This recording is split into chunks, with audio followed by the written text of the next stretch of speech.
Welcome to this video on Bodhicaryavatara, chapter 7, verse 63.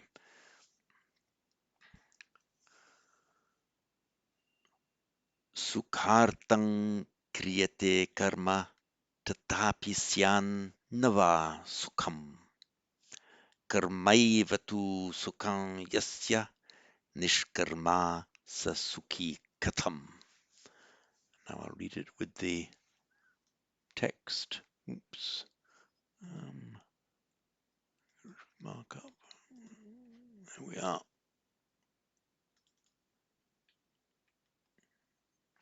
Oops, sorry. Number 63.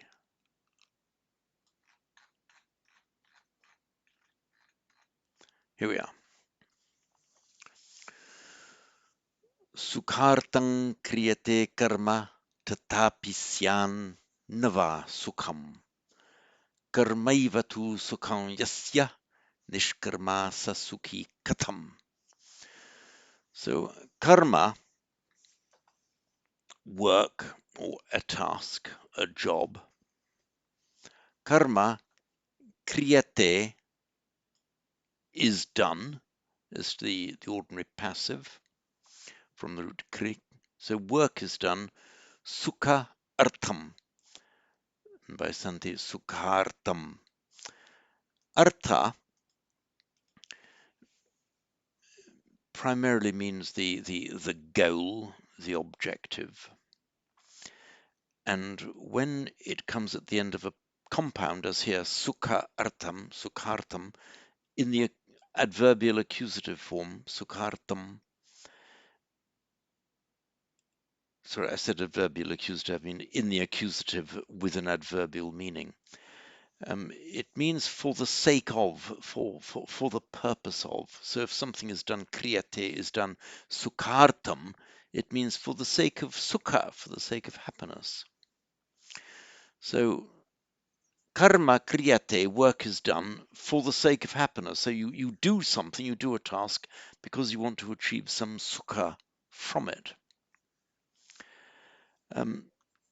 Tatapi, thus even, tata api, means the same applies, or whether or not, notwithstanding, followed by an optative, whether there be.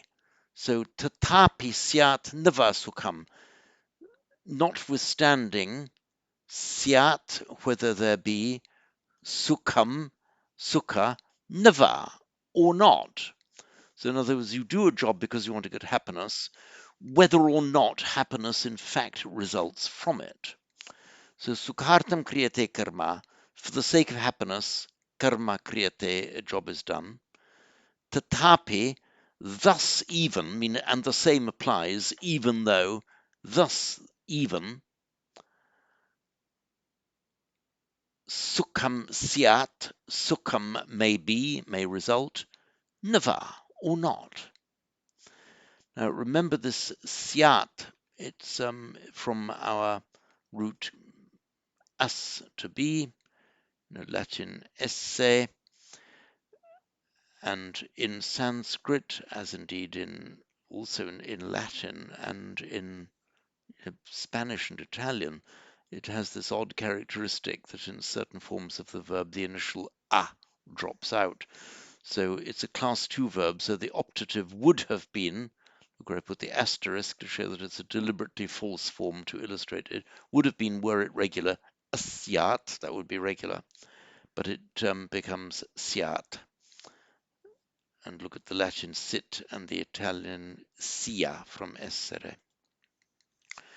So tatapi syan, syat nava becomes by santi syat nava becomes syan nava, whether there be happiness or not.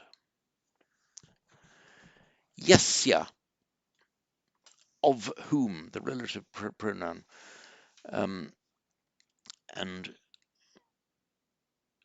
in Pali and Sanskrit you say of whom. In English you tend to say for him who, or of him who, but in Pali you just say of whom. So of whom, karma eva, just the work alone, sukham, is happiness. So in other words, most people, the first line says most people do something because they've got an objective. They want to achieve happiness from it. Sukhartam kriyate karma. For the sake of sukha is done the work. Line 2 talks about where the doing of the task is of itself the happiness. So you aren't doing it for the sake of gaining something else when the task is done, but the work itself is the happiness. So, yasya, for whom, karma eva tu. The tu is it's like making a contrast. However, but, yasya, for whom, karma eva, just the work on its own is happiness. Nishkarma sasukhi katam. Katam, how, sa, he, sukhi, happy, means how can he be happy? Nishkarma, workless, without work. So the idea is line 1. Most people work for happiness and they're happy when they don't have to work. They're working for a particular objective. That's what they think is their happiness. They'll enjoy that. Line 2 is there are people for whom the very fact of doing the job is of itself the happiness, whether they achieve anything objectively or not. And such a person, sa, he, katam, how, sukhi, happy, that's our stem form sukhin, as in yogin, nominative singular, yogi, accusative yoginam, there's sukhin, sukhi, sukhinam. Nishkarma, how could that person be happy if he is workless? Now, this prefix nish, by santi, it would before a voiced consonant, it would become nir, as in nirgachati, to go out. Va, to blow. Verbal noun vana, blowing. Nirvana, with the nish becomes nir by santi, nirvana, blowing out, like extinguishing a candle. That's the meaning of this nish. It can have a meaning of either going out, for example, kramati, he steps, nishkramati, he steps out, he leaves, as in leaving a building, just going away. It can also mean without, not having something. So nishkarma, stem form nishkarman, means without work. For example, guna means, the original meaning was like a bowstring, a string of a bow or a musical instrument, and then it meant, by extension, it came to mean a quality, and particularly a good quality that a person has. If you are without qualities, worthless fellow, you're nirguna. You're this nishguna by santi nirguna. Now here we have nishkarma. Now I've done a note about why it's nishkarma. Karma, let me call up my iPad. Come on, sorry, I'm calling up the wrong thing, sorry. Here we are. There are many nouns that have a stem form ending in an. Some are masculine and some are neuter.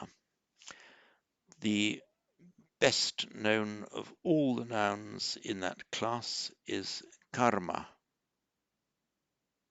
from our root kri, to do, just means doing or action. It is a noun that ends in stem n, so the stem form is karmana, karman. You never actually see it in that form. A neuter noun ending in an makes its nominative in just karma. Karma, that's it. Accusative, the same, of course. Neuter, nominative, accusative, always the same. It's a consonantal stem, and so the genitive, for example, you would add karmana. And of course, the N becomes retroflex because of the preceding R, and the intervening M makes no difference. Karmana. And the locative karmani, and so on. Masculine nouns ending in stem an. Let's take the example advan, meaning originally meant advan, a stretch of time, also a stretch of distance, and then later on it came to mean just a road, not the physical road, but the road in the sense of the journey that you do, the path that you tread. Advan. Now, the nominative singular, if it's masculine, what happens is the final R becomes lengthened and the N is not there. The N drops. So note well, because you'll see it quite often, if it's neuter, the nominative will change, the N will drop and the nominative nominative and accusative will end in a short A. If it's masculine, the nominative singular will end in A and the accusative is advanam. Should I make a note of where this was in Munir-Williams?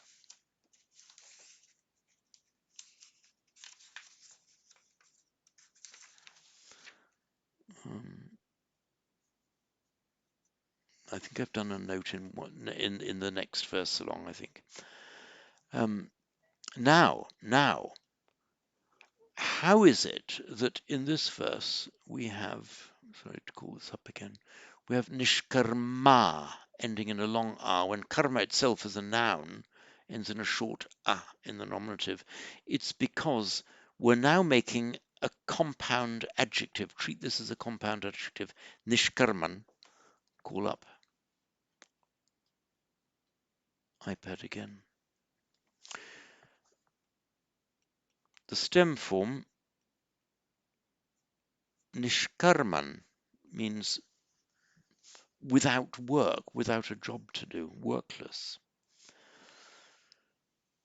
This now has become an adjective and it's going to be treated like any other adjective. It's therefore irrelevant that the karma on its own is a neuter noun. It's now an adjective, and so it's got to have a masculine form. Now, because it's a stem ending in an, we want to make it a masculine adjective, therefore it behaves like advan. That accounts.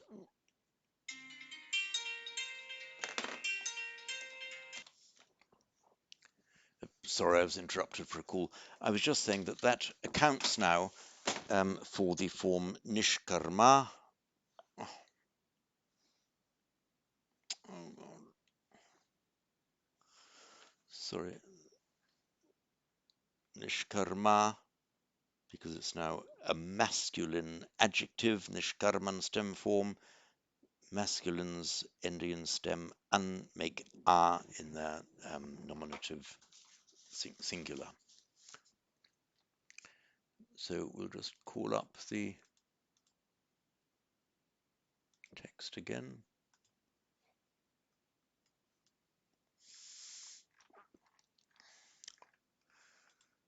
So we'll go through it once more before winding up. Sukhartang kriyate karma. Karma, work, kriyate is done. Sukhartam, that's sukhartam, for the sake of sukha. Tatapi, notwithstanding, or thus even, the same applies. Tatapi syan nava sukham. So syan sukham, whether there may be sukha, nava, or not. Yasya, for whom, karma eva, that's karmaiva. Then the tu means however, by contrast. Karmaiva tu sukham yasya. So tu, however, yasya, for whom, karma eva, work itself, is sukham, is sukha, is happiness. Nishkarma, Workless, that means if he's left without work to do, sa, he, katam, how, sukhi, happy. How could he be happy if he has no job to do, has no work to do?